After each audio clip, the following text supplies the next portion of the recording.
ನಮ್ಮ ಜೊತೆಗೆ ನೂತನ ಸಚಿವರಾದಂತಹ ಅಜಯ್ ಸಿಂಗ್ ಅವರಿದ್ದಾರೆ. ಮಾತನಾಡಿಸ್ತಾ ಹೋಗ್ತೀನಿ. ಬಹುದಿನದ ಕನಸು, ಜೊತೆಗೆ ಮೊದಲನೇ ಪಟ್ಟಿಯಲ್ಲೇ ತಮ್ಮ ಹೆಸರಿರುತ್ತೆ ಅನ್ನುವಂತಹದಿತ್ತು. ಕೊನೆಗೂ ಕೂಡ ಇವತ್ತು ಸಚಿವ ಸ್ಥಾನ ಸಿಕ್ಕಿದೆ. ಯಾರು ಕರೆ ಮಾಡಿದ್ರು, ಏನ್ ಹೇಳಿದ್ರು ಸರ್? ಮಾನ್ಯ ಮುಖ್ಯಮಂತ್ರಿಯವರು ಡಿ ಕೆ ಶಿವಕುಮಾರ್ ಅವರು ದೂರವಾಣಿ ಮುಖಾಂತರ ನಮ್ಗೆ ಕರೆ ಮಾಡಿದ್ರು. ಕರೆ ಮಾಡಿ ಮತ್ತೆ 4 ಗಂಟೆಗೆ ಬರಬೇಕು ಅಂತ ಅವ್ರು ಹೇಳಿದ್ರು. ಅವ್ರಿಗೆ ನಾನು ಧನ್ಯವಾದಗಳನ್ನು ಹೇಳ್ತೀನಿ. ಅದರ ಜೊತೆಯಾಗಿ ನಮ್ಮ ಪಕ್ಷದ ದೆಹಲಿಯಲ್ಲಿ ಇರ್ತಕ್ಕಂಥ ಎಲ್ಲ ವರಿಷ್ಠರು, ರಾಜ್ಯ ಮಟ್ಟದಲ್ಲಿ ಇರ್ತಕ್ಕಂಥ ವರಿಷ್ಠರು ಎಲ್ಲರಿಗೂ ಧನ್ಯವಾದಗಳನ್ನ ಹೇಳ್ತೇನೆ.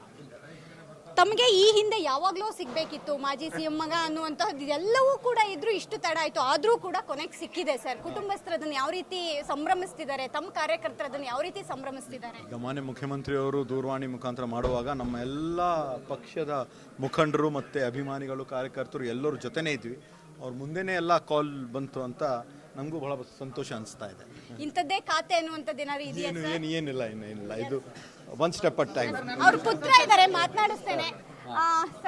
ಸರ್ ಒಂದ್ ಸೆಕೆಂಡ್ ಸರ್, ಏನ್ ಅನ್ನಿಸ್ತಿದೆ ಅಂತ?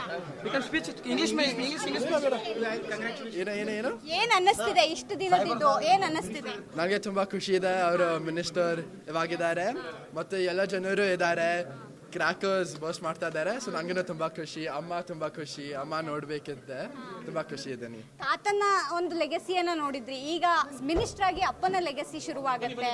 ಹೊಸ ಮಿನಿಸ್ಟರು, ನಿಮ್ಗೆಲ್ಲ ಜವಾಬ್ದಾರಿ ಜಾಸ್ತಿ. ಮಿನಿಸ್ಟರ್ ಮಗ ಅನ್ನುವಂತಹದ್ದು ಎಲ್ಲವೂ ಕೂಡ ಈಗ ಜಾಸ್ತಿ ಆಗುತ್ತೆ. ಯಾಕಂದ್ರೆ ಮಾಜಿ ಮುಖ್ಯಮಂತ್ರಿಯವರ ಮೊಮ್ಮಗ ಅನ್ನುವಂತಹದ್ರ ಜೊತೆಗೆ ಈಗ ಮಗ ಅನ್ನುವಂಥದ್ದು, ಮಿನಿಸ್ಟರ್ ಮಗ ಅನ್ನೋದು ಏನ್ ಫೈನಲಿ ಏನ್ ಅನಿಸ್ತಿದೆ? ಇವಾಗ ಅಪ್ಪನೂ ತುಂಬಾ ಹಾರ್ಡ್ ವರ್ಕ್ ಮಾಡ್ತಾರೆ ಮತ್ತು ದಾದಾದ ಲೆಗಸಿ ಕ್ಯಾರಿ ಮಾಡ್ತಾ ಇದ್ದಾರೆ. ತುಂಬ ಚೆನ್ನಾಗಿಂದ ಕ್ಯಾರಿ ಮಾಡ್ತಾ ಇದ್ದಾರೆ.